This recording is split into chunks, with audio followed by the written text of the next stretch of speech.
Order, senators, you need to listen to the charges, because this is what will help. And I want you to listen to this one. The governor has abused his office by violating Article 75 of the Constitution as read together with Section 16 of the Leadership and Integrity Act 2012 by unlawfully using public funds to pay for his daughter's travel to New York, USA, to allegedly attend the County First Ladies Conference held during the 62nd session of the Commission on the Status of Women in 2018. C, gross misconduct. The particulars under this charge are as follows. The governor has violated Article 73 of the Constitution by failing to promote public confidence in the integrity in the office of the governor following his being charged before the Anti-Corruption Court, thus prejudicing and or compromising the social contract and trust bestowed upon him by the people of Nairobi by virtue of Article 1 of the Constitution. B, the governor has violated Article 73 of the Constitution and Section 8 and 11 on the Leadership and Integrity Act 2012 on public trust and professionalism, where he is on record. I want you to listen to this, honorable senators. The governor has violated Article 73 of the Constitution and Section 8 and 11 on the Leadership and Integrity of Act 2012 on public trust and professionalism, where he is on record admitting that he was intoxicated and thus not in the right frame of mind when he signed the deed of transfer for the transfer of certain functions of the county to the national government in February 2020. Order, Senator Murkomen. Order, Senator Murkomen. C. Order.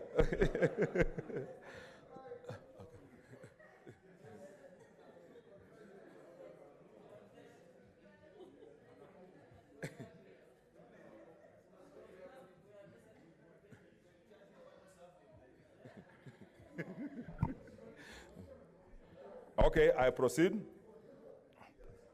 C, the governor has violated Article 73 of the Constitution and the Leadership and Integrity Act 2012 on the responsibilities of leadership by failing to professionally perform his constitutionally sanctioned duties owing to his constant absence from office, even before he was formally restrained by the courts from assessing his office due to corruption charges, where the governor remained constantly unreachable in person or in his phone for inordinately longer periods of time, to the huge detriment of the performance of the functions of the executive. D, the governor has violated Article 75(1)(c) of the Constitution as read together with Section 2 of the Leadership and Integrity Act 2012 in respect of the conduct of the state officers by drawing a salary and hefty allowances. It is not worth, and I wish to emphasize to all honorable senators that the debate on the motion shall be limited to the substance of the motion. It is not a motion on the propriety, prudence, or even the constitutionality or the legality of the processes that have preceded the submission of this matter to the Senate. It is not a debate on the facts of the matter or their merits. It is therefore not permissible to deviate to any other matter other than the motion before the Senate. Finally, honorable senators, the hearing of charges for the proposed removal of office of a governor is one of the most important functions of the Senate under the Constitution. I therefore urge that the Senate exercises the highest level of responsibility on this matter. I thank you. I deserve more than that.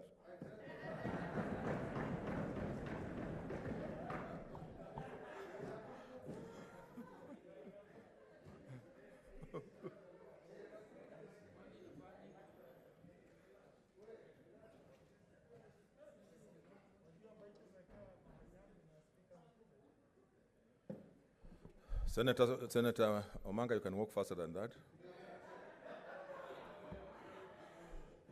Okay.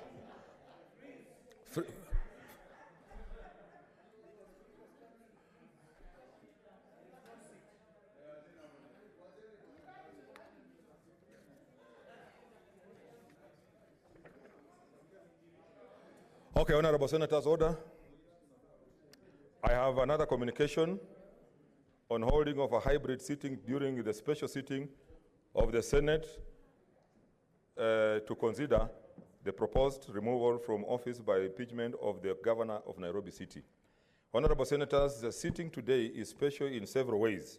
Special because it's a sitting that is convened after we have gone on recess. Secondly, special because this is the first sitting where we will hold a hybrid sitting as provided in our Senate Standing Order, Part 20-something. 26A.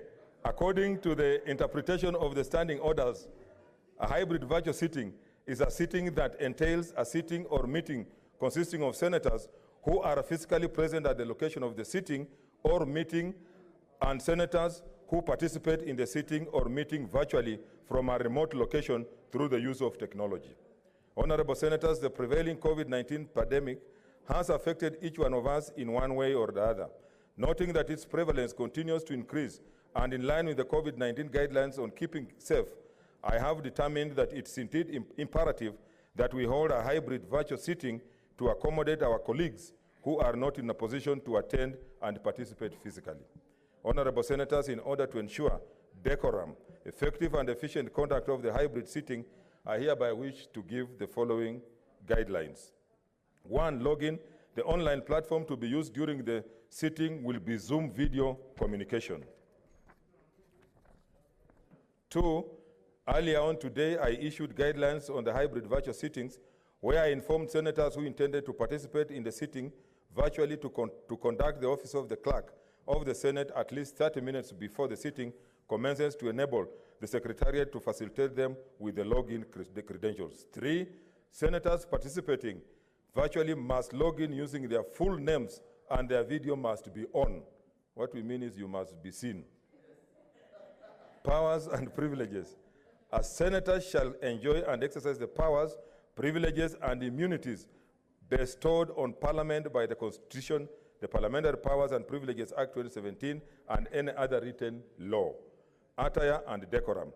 Pursuant to Standing Order 251D2, a senator participating virtually shall adhere to the standards set out under the Speaker's rules on attire and decorum. 6, a senator participating in the sitting virtually shall participate from an environment which is non-political, professionally appropriate, and not distracting to other senators.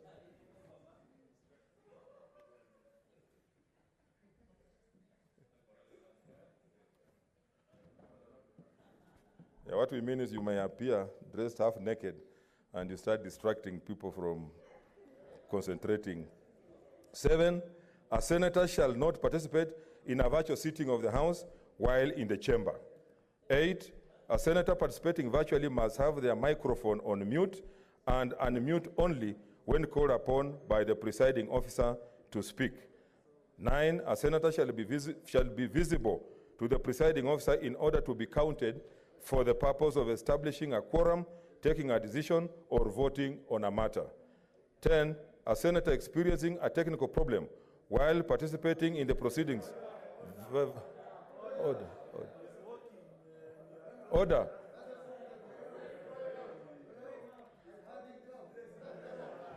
Order, senators. As a senator, that privilege may be withdrawn.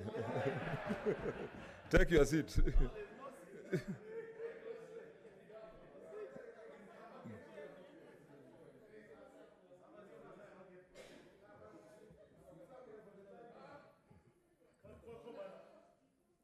Okay. A senator experiencing a technical problem while participating in the proceedings virtually shall inform the presiding officer through the clerk on mobile number +254 722 453 239. Quorum and voting. Pursuant to Standing Order number 251E, whenever a sitting of the Senate is held virtually, the quorum requirement shall be as specified under the Constitution and the standing orders, and a senator who has accessed the sitting virtually shall be deemed present for purposes of establishing a quorum and taking a decision or voting on a matter. 12, voting during a virtual sitting shall be as specified under Part 16, voting and divisions. Notwithstanding this, voting shall be by roll call. Transmission of documents pursuant to Standing Orders 251H1. Any document required to be tabled, issued or submitted during the sitting will be tabled, issued or submitted electronically through Senate Table Office at gmail.com. Broadcasting pursuant to Standing Order 251-1, a virtual sitting of the Senate will be live streamed and the proceedings published by the Hansard and broadcasted pursuant to Standing Orders 237 and 239. I urge all senators participating in this sitting to adhere to these guidelines strictly and wish us all a successful first hybrid virtual sitting. I thank you. Next order. Yeah? What's your point of order?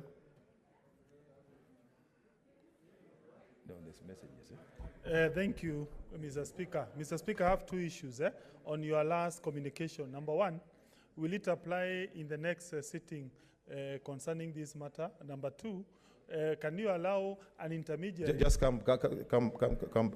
Repeat what you said. Yes, will your communication regarding virtual participation apply in the next sitting concerning this impeachment? And secondly, can you allow an intermediary to do that letter that is supposed to be addressed to the clerk of the Senate? Yes, there's a point of order, Senator Murkomen. I will.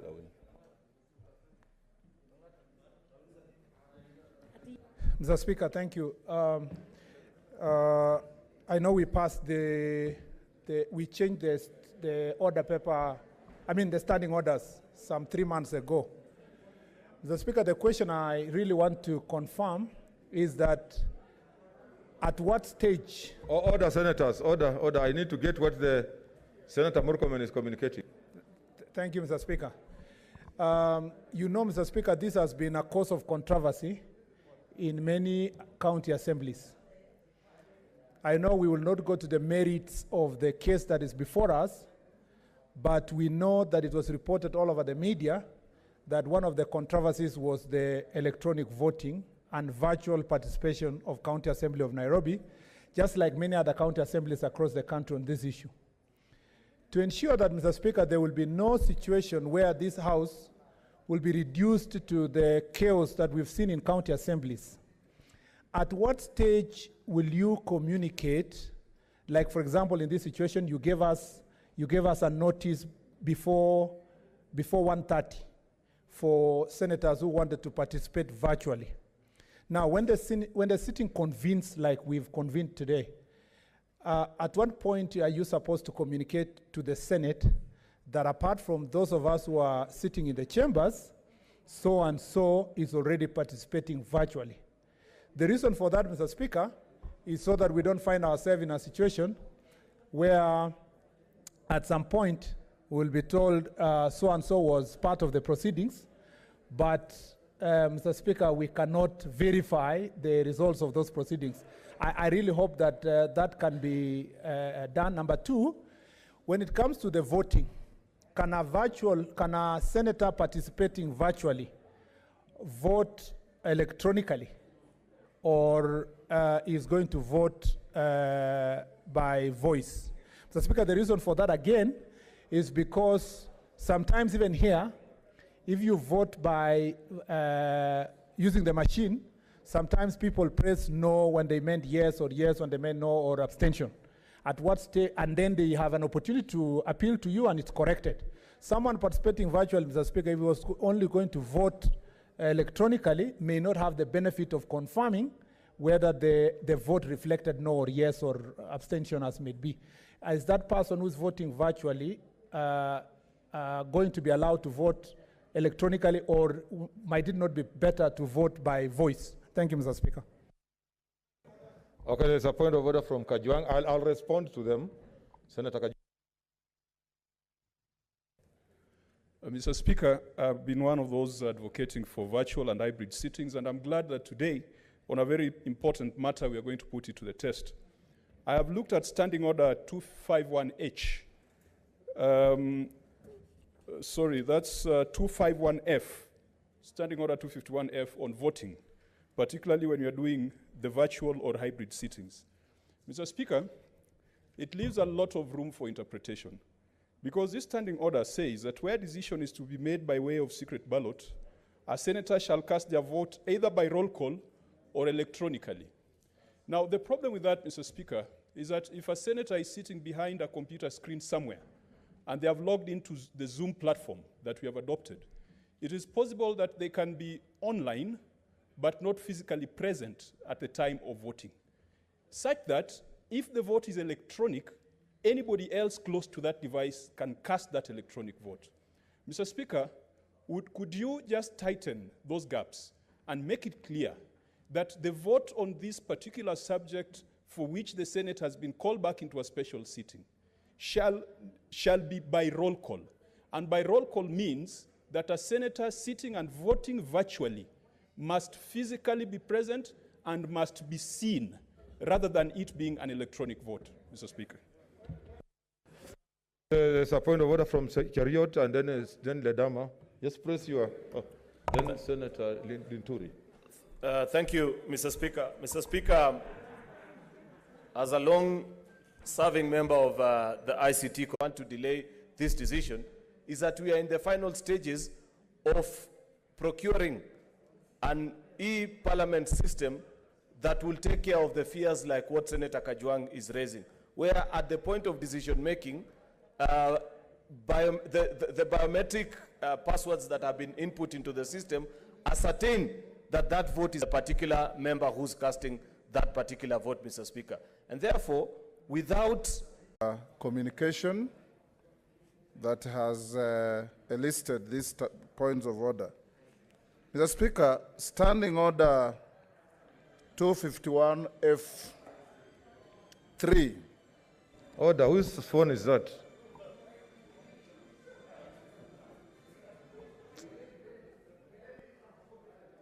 Mr. Speaker, Standing Order 251F3 reads as follows. Where technology is used to make a decision, measures shall be put in place to ensure that A, the system is capable of verifying the votes cast either electronically or manually. B, the integrity and confidentiality of the vote is maintained. And C, what the distinguished Senator for Narok has read, the technology is simple, accurate, verifiable, secure, and transparent.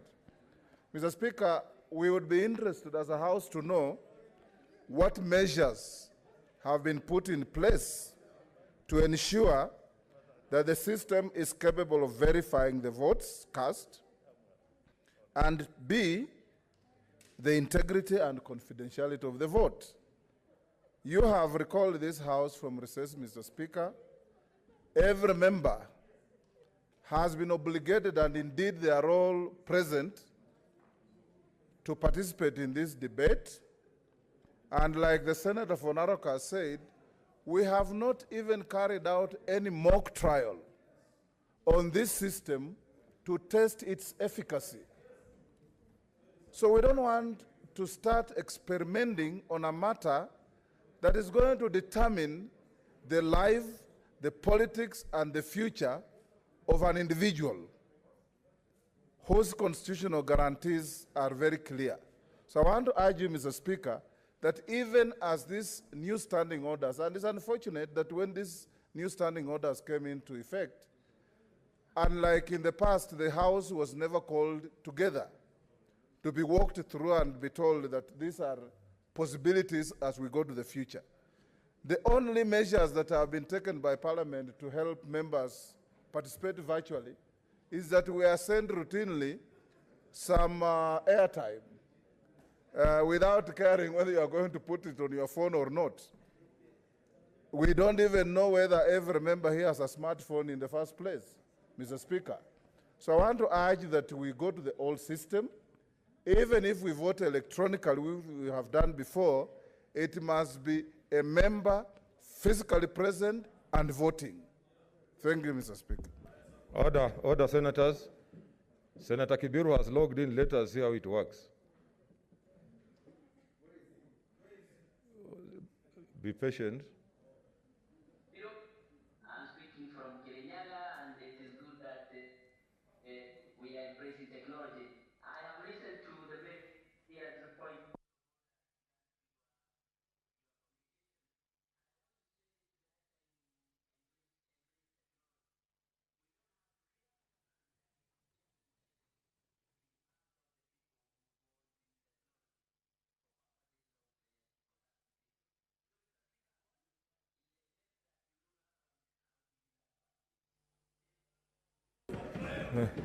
Thank you. Okay, I will make another communication, but you have heard him.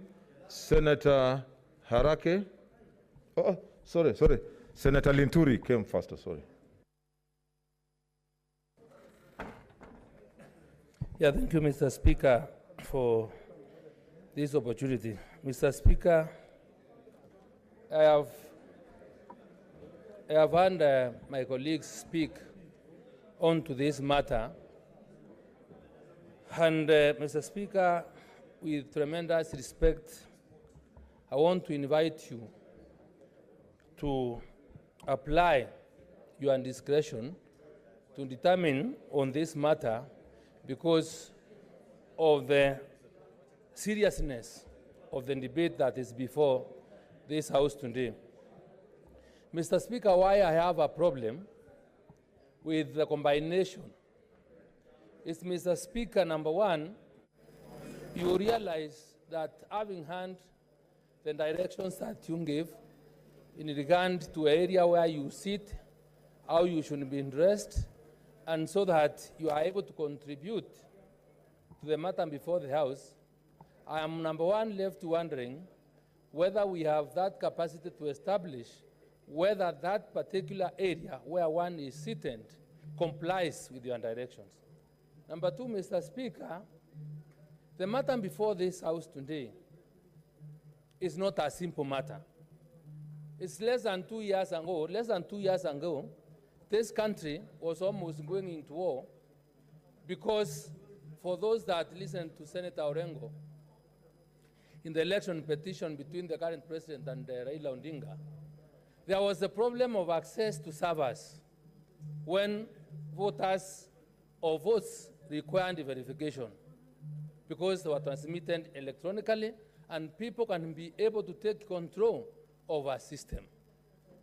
Mr. Speaker, in the absence of clarity on this particular matter, leaves us wondering whether when there is a dispute, just like Senator Murkomen raised and asked, we've had opportunities where if, for example, in the wrong way, your ballot was accounted either yes or no, there is an opportunity to recheck.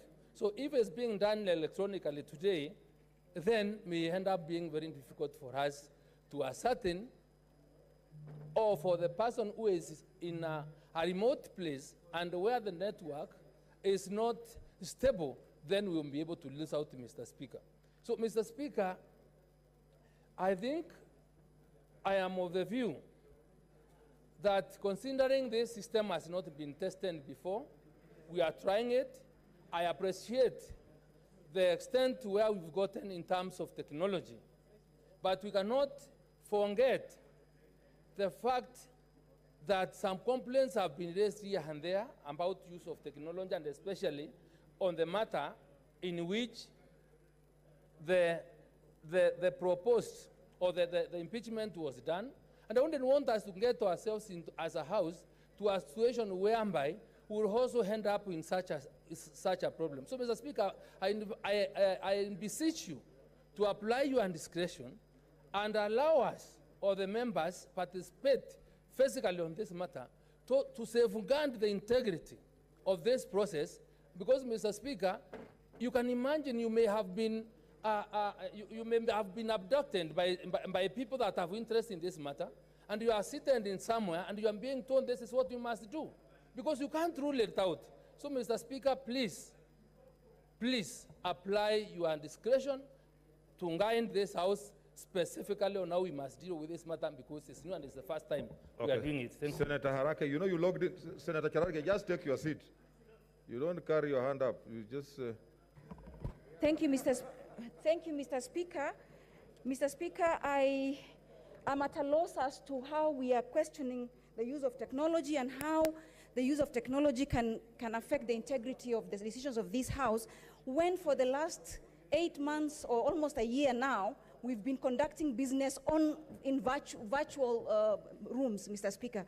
If then that has been the issue, is it in order then to even decide for us to sit and pass resolutions, draw our sitting allowances on virtual meetings throughout our entire time? And today, why is today special? And to allege that technology impacts on the integrity is farthest from the truth, Mr. Speaker. And unless there's other reasons as to why this is being questioned, I don't think we should be questioning Standing Order 251A when in fact we've been conducting our business even before we made changes to this standing order. Mr. Speaker, I think we have to be honest with ourselves and we must embrace technology. There's no two-way out unless there's other considerations. I submit, Mr. Speaker. Okay, order, Senators, I seek your intelligence because we must make progress. I think we have ventilated. This is what I want to say. One, that we shall be able we can be able to tell you those who have logged in. The Secretariat are able to do that. That's a question that was asked by Senator Murkomen. Then secondly, I want to say that we are the ones who passed these standing orders. We must, honorable senators, we must start somewhere. And we are saying we are starting, let's see how it works. Of course, it may not be perfect, but we'll also be able to make certain changes as we go ahead. But let us have confidence in what we have done ourselves as senators so that we are able to move forward. Next order. Order number 3, order number 2, messages. Okay, take your seat, senators, or you freeze. Order, senators. Senator, take your seats. Senator, work or you'll freeze.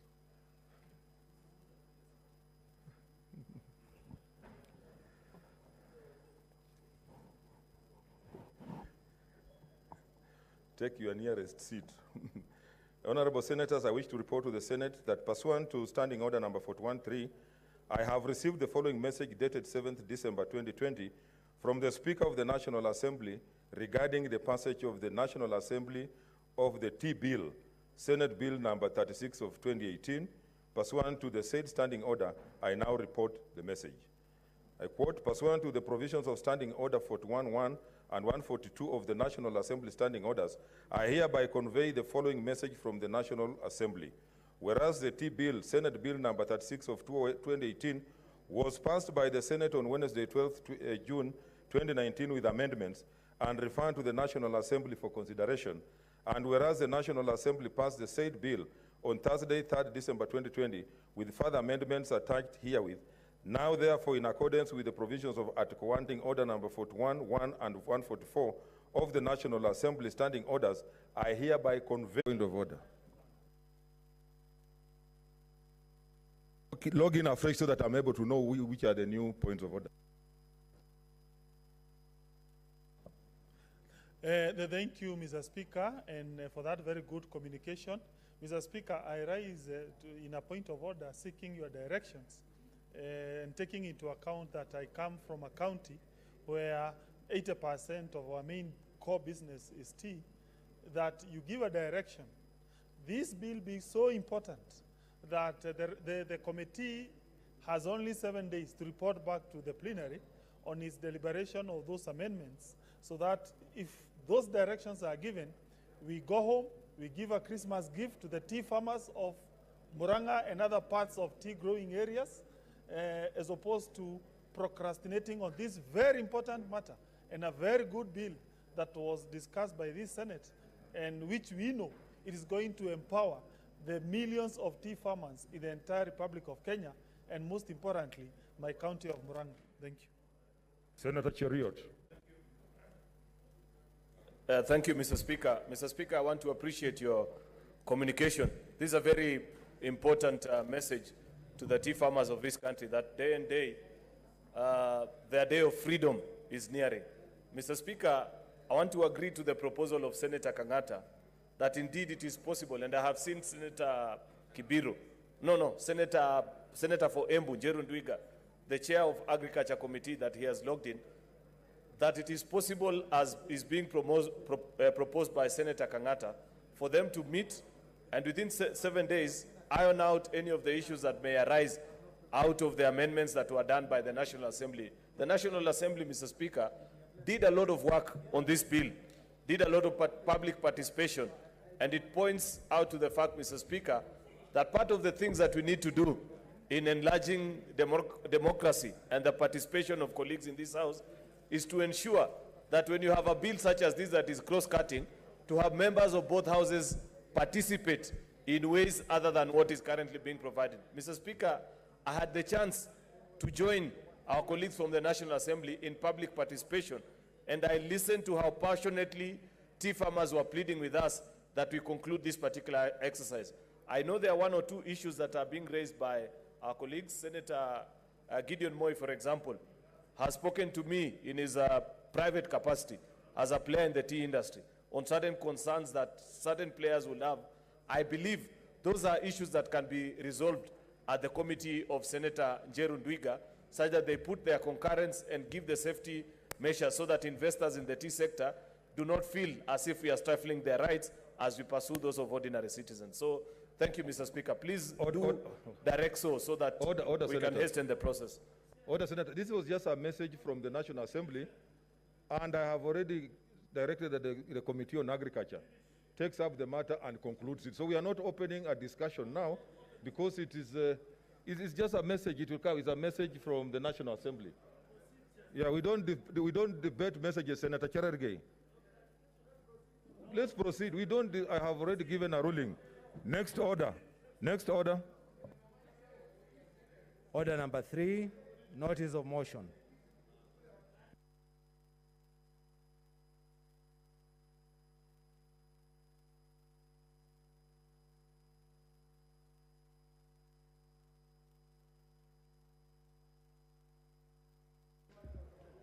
Order, senators. Order. Let's listen.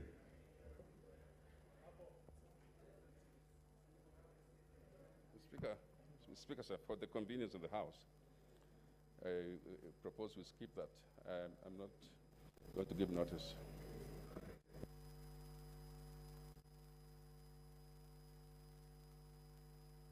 Next order is saying we skip it. So next order. Okay. Order, senators. Order, and that's why I'm saying, it's important to listen. He has declined it, and in the absence of a notice of motion, this is what I want to communicate. I know that the leader of majority, in whose name the notice of motion, at order number 3, in today's order paper has failed to give notice of the motion set out under order number 4. As a result, both orders become the subject of standing order number 56 and 59, respectively. Standing order 56 provides as follows, and I quote, 56.1, a notice of motion may be withdrawn by the senator who gave the notice. Standing order number 59 on the time for moving motion provides as follows. 1, that the Senate Business Committee shall allocate time and sequence of the publication in the order paper of every motion approved by the Speaker. 2, save for a special motion, a senator who has a motion in his or her name may authorize in writing another senator to move that motion in the senator's stead, or on conclusion of debate and before the question is put, to reply to the senator's stead. 3, where no senator moves a motion at the time specified by or under the standing orders, such motion shall not be published again in the order paper during the same session except with the leave of the Speaker. Honorable Senators, as earlier explained, standing order number 75 provides only 2 options for the Senate when it has to investigate the matter of a proposed removal from office by impeachment of a government